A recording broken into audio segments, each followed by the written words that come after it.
Welcome to the Tiny House Lifestyle Podcast, the show where you learn how to plan, build, and live the tiny lifestyle.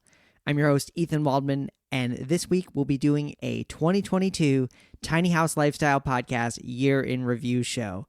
I'll be talking about my favorite episodes of the show that you may have missed, what has been going on in my life and with my tiny house this year, and what you can look forward to for 2023 on the Tiny House Lifestyle Podcast.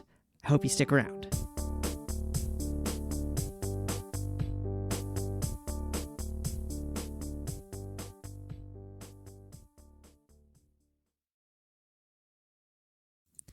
But first, I wanted to let you know that registration for my interactive 8-week tiny house course called Tiny House Considerations is now open. This is like if you want to build a tiny house or buy a tiny house in 2023 and you want the most attention from me that you possibly can get, this would be the course. It's a small group setting. My co-instructor is Lina Menard, a multiple-time podcast guest and just a really talented builder and designer. And we take a group of about 6 or 7 or 8 of you through the Tiny House Decisions framework and help you plan all of the systems, all of the building methods of your tiny house. It's quite an experience, and it will really help you get your tiny house off on the best foot possible. Registration is open now. There's a $100 early bird discount that's happening if you register before the end of the year, so before January 1st. And you can learn more over at thetinyhouse.net/THC. Again, that's thetinyhouse.net/THC. I know what you're thinking, but that stands for Tiny House Considerations. So check out thetinyhouse.net/THC, and I hope to see you in class.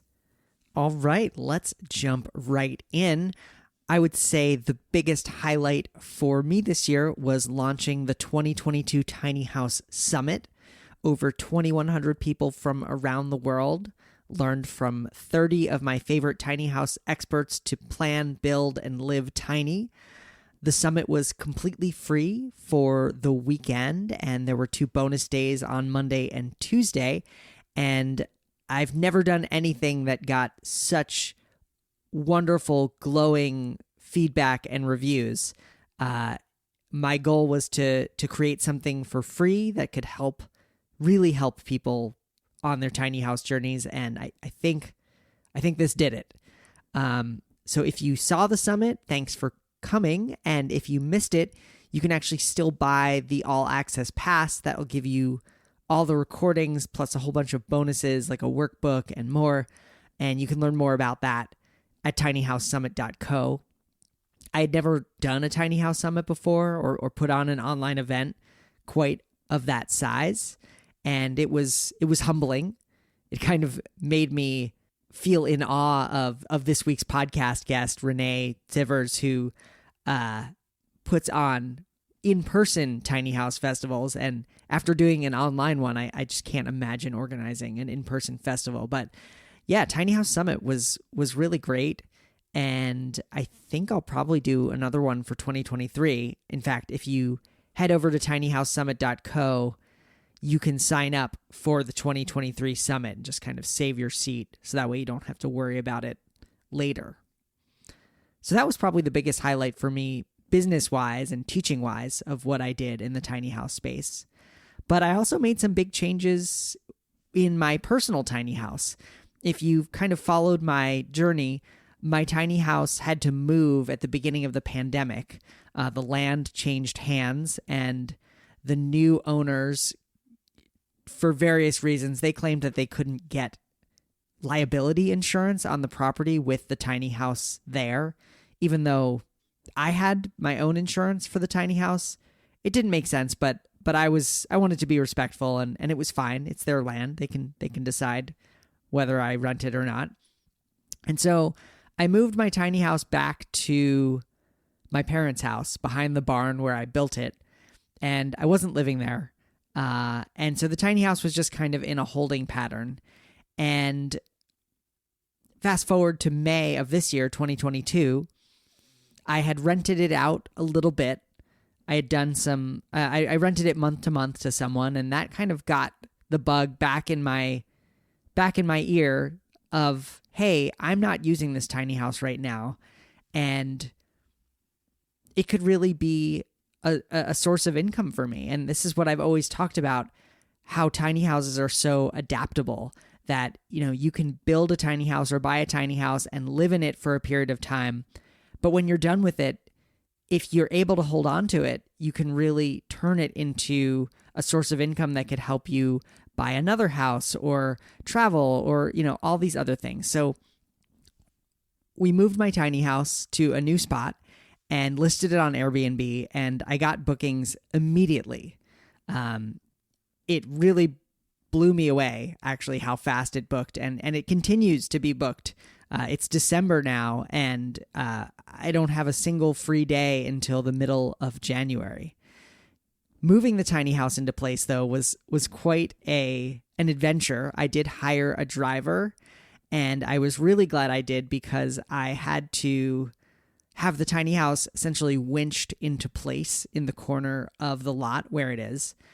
And I actually did a whole episode all about getting the tiny house ready for Airbnb. I talked about the move, what I had to do. I struggled over deciding whether or not to replace the tires or not.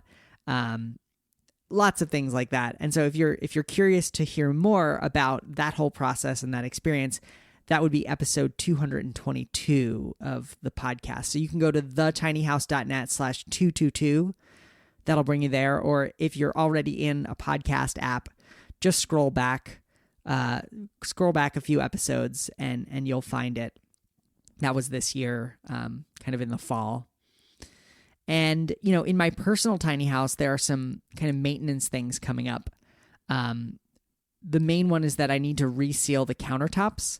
Anyone who read my tiny house decisions book knows that I used this kind of special material on the counters. It's called Valcromat, and it's an MDF-like product, but it's impregnated with wax. So they call it the poor man's granite countertop, because it's got that kind of solid color look, but you kind of have to treat it like wood.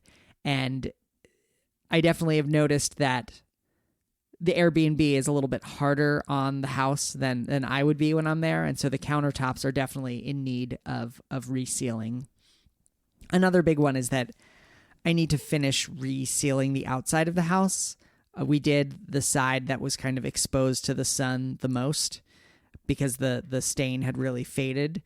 And now the other side definitely needs it. So once it's summer, the challenge, of course, is that I need a dry few days to do the staining. And anyone who's been to New England knows that the weather can change quite drastically. So that'll be something to look out for, just some maintenance to do. But the tiny house is really humming along. And I'm really grateful that I was able to find an awesome landlord who hosts the house. The spot where I'm parked has water and electricity. So it wasn't plug and play. It took quite a bit of work getting everything set up, but I was able to do it.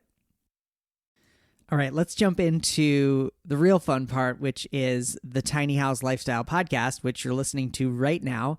And I'll first share just some fun stats that I collected, mostly from Spotify and Apple Podcasts. They have like a dashboard where I can log in and kind of see some stats about the year. So this year I published 47 brand new interviews. That's 1,811 minutes of content.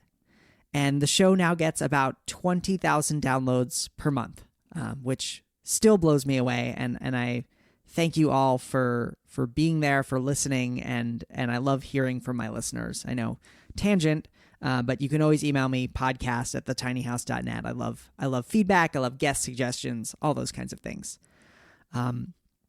So just some little tidbits. So the number one show of this year, the show that was downloaded the most number of times, was actually an episode from way back in 2020. And that is my interview with Joshua Becker. It's called An Introduction to Minimalism with Joshua Becker. And it is just what it sounds like, a really great introduction to the field, the movement of minimalism. And Joshua is a really gracious guest and kind of a famous minimalist in his own right. So that's episode 118, thetinyhouse.net/118. The number one show of this year, of 2022, is called How to Eliminate $30,000 in Debt in 2 Years. And this is episode number 205. It features my interview with someone who converted somebody's kind of backyard shed into a tiny house and were able to eliminate a whole ton of debt. So that was the number one show of the year. The top 5 countries of the show. The number one was USA, Canada, and then according to Spotify, Indonesia, number 3, edging out Australia for number 4, and the United Kingdom for number 5. So to my Indonesian listeners, I didn't know you were there, but welcome. All the rest of you, I kind of knew you were there. But I'm excited that the show gets listens from around the world. It's really exciting. According to Spotify, I don't know if this is real. I don't know how much I'd really count here. According to Spotify, 90% of my listeners discovered the show in 2022. That doesn't fully make sense to me, but if you did discover the show in 2022, again, welcome. I'm glad you're here. And Apple Podcasts has told me that 72% of my listeners are not following the show. So what that means is that you just kind of went in, you maybe listened to an episode, but you didn't hit that follow button. And whether you're in Spotify or Apple Podcasts or somewhere else, I do encourage you to hit that follow button. That way you'll get the newest episode of the podcast delivered to your podcast app every week. I publish on Friday mornings, and that way you don't have to seek it out. You don't have to search for it. You'll just have it.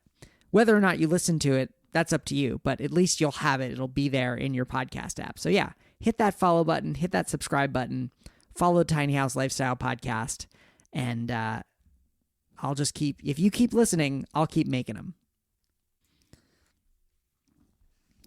All right, let's get into some of my favorite episodes of the year. And these are ones that maybe you have missed or are worth.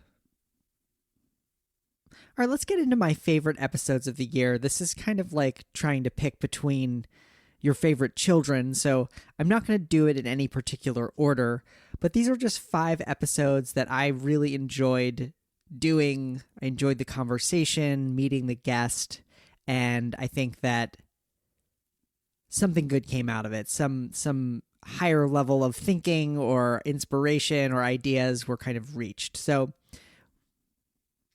without further ado, I'll just jump into it. So the first one that I want to share is called Vintage Airstream to Beautiful Tiny Home in 2 Months. It's episode 225. And the show notes kind of say, how do you renovate a vintage Airstream in 2 months when you have no building experience? The guests are Allison and James. They not only made their vintage Airstream livable in 2 months while working full-time, but they also taught themselves how to do the carpentry and electrical work and found a parking spot all in that time. They have a really cool lifestyle and are just really down to earth and realistic about what they can and what they can't do. And we talk about how they did it on such a short timeline. So check out episode 225 with Allison and James. Again, you can go to thetinyhouse.net/225. You can also just scroll back in your podcast feed and find that episode. All right, so the next one is going to be my interview with Callie Brawl and Nathan Huning. That is How to Turn a Farm into a Tiny House Community, episode 215. So they built a tiny house on wheels and they wanted a legal place to park it. They fell in love with a piece of land and decided to buy it and embarked on creating a legal tiny house community. It ended up being a much longer journey than they ever thought it would be. It took nearly 2 years and actually hundreds of thousands of dollars to do. But they tell me the tale and share what they learned along the way. And their tiny house community sounds incredible. It's truly one of the ones that I would love to visit at some point in my life because it just sounds so awesome. So that's episode 215, how to turn a farm into a tiny house community. All right, number 3, how and where to find affordable land for your tiny home. This is my interview with Dave Deniston. It's episode 220. And if you're looking for inexpensive raw land for your tiny house, you don't want to miss the episode. Dave Deniston is a raw land broker. And on this interview, I just kind of pepper him with questions like, from the very beginning, what should you look for? What are the legal implications? What is a closing? Like all these kind of basic questions that you need to answer for buying land. We go through it with Dave, and Dave was actually also one of our awesome experts at the Tiny House Summit. So I've kept in touch with him just because I think that he does such great work. And so that's episode 220 of the show, how and where to find affordable land for your tiny house. The third is my conversation with the gentleman who coined the term co-housing. The episode is called How Co-Housing Can Help Solve Affordable Housing and Homelessness. It's episode 228. And I loved this conversation. It really got me thinking about the value and benefit of co-housing. And I just think this is such a perfect model for tiny house communities and for living small in general. It doesn't have to necessarily be tiny houses. But check out that interview. It's show 228, so thetinyhouse.net/228. And finally, just from a couple of weeks ago, my conversation with Matt Paxton from the show Hoarders. The episode's called The Bumpy Road to Minimalism, Practical Tips from Hoarder star Matt Paxton. It's episode 240.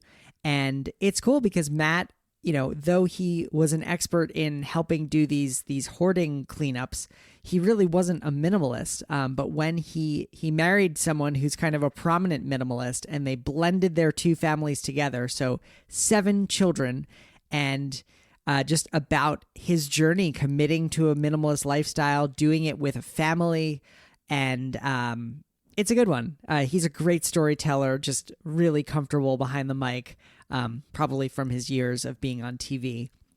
So that was a fun one to check out. That's thetinyhouse.net/240. You can also just, again, scroll back in your podcast feed, and you will find these 5 episodes. And again, I'll say, there are no bad episodes of the show. If I do an interview and I really don't like it, I just won't put it on the show. So there's a lot of good ones. And of course, those show numbers, 240, for example, those are sequential. We don't do seasons here. So there are close to 250 now episodes of the podcast. And I encourage you to scroll back in that feed. There's a lot of good stuff there. I started the show in 2018, and tiny house stuff doesn't really go bad. It's not like the interviews expire. It's not like current events or news. There's just a lot back in that feed. So I encourage you, if you're doing a road trip, if you're working on building a tiny house, grab those episodes, go through, pick and choose, see what interests you. If there are certain people in the tiny house world that you really like and you want to kind of hear more about how they think, chances are I've probably interviewed them. And if I haven't interviewed them, I'd love for you to suggest them to me. You can email me. It's podcast@thetinyhouse.net. That's kind of the guest hotline, as it were, to suggest a guest, suggest a topic for the show, all that. I do love hearing from my listeners. So just some quick other highlights. I got to meet my podcast editor, Andy Rinaldi. So I guess I should back up. So I have a team that helps me put on this show now, and I wouldn't be able to do it without them. So first and foremost is Andy Rinaldi. He actually takes these raw interviews, cleans them up, makes me sound way more intelligent as a host, makes our guests sound super polished, and cuts it all together. He's been doing that for several years now, and I actually got to meet him in person.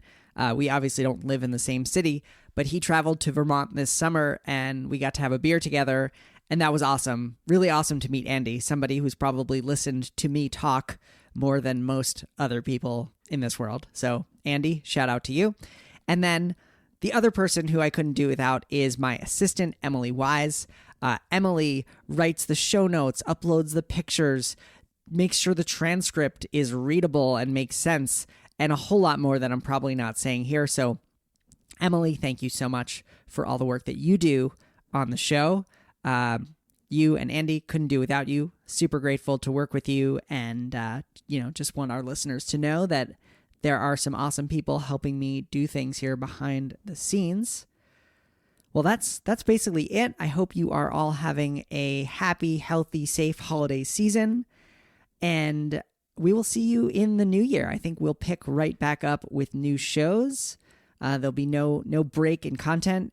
If you're picking up, the listeners do kind of drop off over the holiday season, so I do encourage you to kind of go back and check out the interviews that you might have missed that came out around Thanksgiving, Christmas, New Year's, etc. There's still some good ones out there. And that's about all for this week.